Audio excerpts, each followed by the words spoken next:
Recruiting and retention of law enforcement officers has become a daunting challenge to police departments nationwide. Since 2020, a mass exodus of officers and record lows in new recruits have resulted in critical staffing shortages. CBN's Caitlin Burke takes a look at what's being done to fill the void.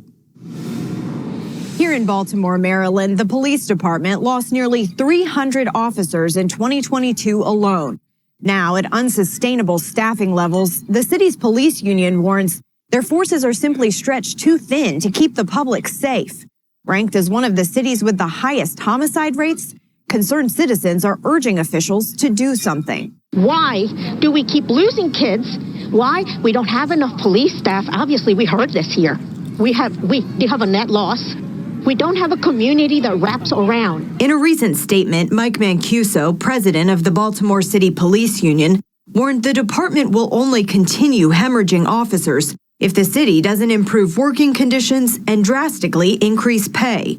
And Baltimore isn't alone. We are at a point now where almost every large and mid-sized police department is having difficulty recruiting new police officers to the profession. It's a crisis because police officers are leaving their agencies in record numbers, and we've got to replace those officers, and it's getting more and more difficult to do so.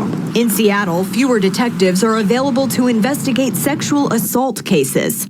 Massachusetts State Police had to move troopers normally investigating homicides to street patrol. And in Kansas City, vacancies are causing record-long wait times for 911 callers. I always wanted to be a cop. I always wanted to join the military. You have to be 21 to become a cop. So I just started out, went to the Army for 5 years, and then just kind of had like a seamless transition right into the police academy. And then did that for 6 years. Now, 32-year-old Josh Blackford is walking away from what he once considered a dream job, determining the risk unworthy of the reward. I just got my W-2 in the mail the other day for last year. I worked the whole year. I quit January 4th of this year.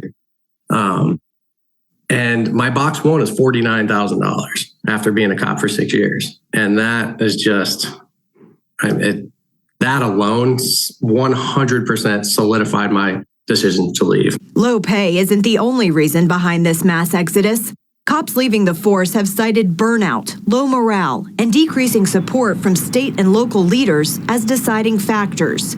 Instances of excessive force cases, like in the recent death of Tyree Nichols, also continue to haunt departments.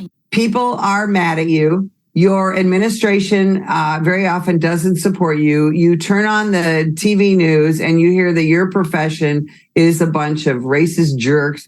And then you're working 12, 14, 16 hours, 6 to 7 days a week, seeing the most horrific things that society has to offer day after day after day. National Police Association spokesperson Betsy Brantner Smith says departments are working to regain public trust through an increased focus on training and transparency. American law enforcement is always looking to improve, and that's one of the things that we're seeing now. Over the past 2 years, we've been working hard to launch a body-worn camera program. The Aurora, Colorado Police Department uses state-of-the-art technology to ensure transparency and accountability, making sure to inform the community about new developments in their policing through social media platforms. Body-worn cameras provide transparent, secure evidence and help to keep our communities safer.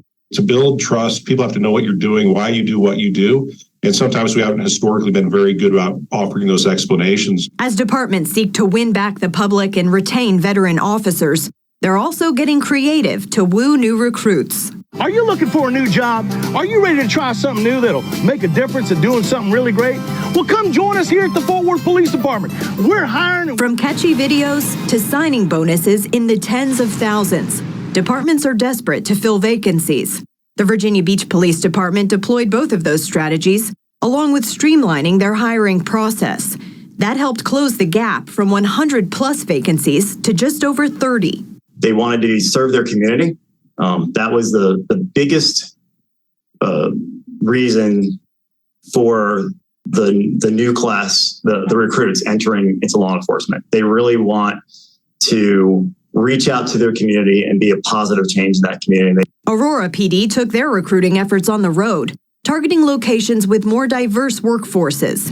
Their first stop, New York City. Historically underpaid, not a great work environment, commute times extremely long. So a lot of things that we can improve on if somebody made the decision to leave that organization and come here. They struck gold with 3 former NYPD officers now preparing to start work out west. We've recently traveled to Atlanta. We've traveled to Albuquerque. So we're really looking at, where can we target and offer a better quality of life? In the past, departments saw lines of interested candidates stretching out the door. Now, many believe the focus on enhanced recruiting efforts is the new normal. Given that, officers I spoke with reject the idea of any sort of lowered standard. They're proud of the way they've been able to streamline the hiring process and target a new generation of highly qualified candidates. Caitlin Burke, CBN News, Baltimore, Maryland.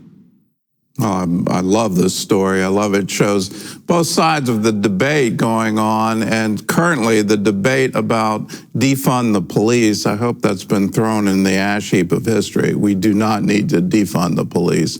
We need to honor those who are putting their lives on the line, making sure that we have the type of officers that reflect our overall community and stop the internal warfare where somehow or other the police are viewed as the enemy. That needs to end, but it needs to end on both sides. So hats off to Caitlin for that wonderful story.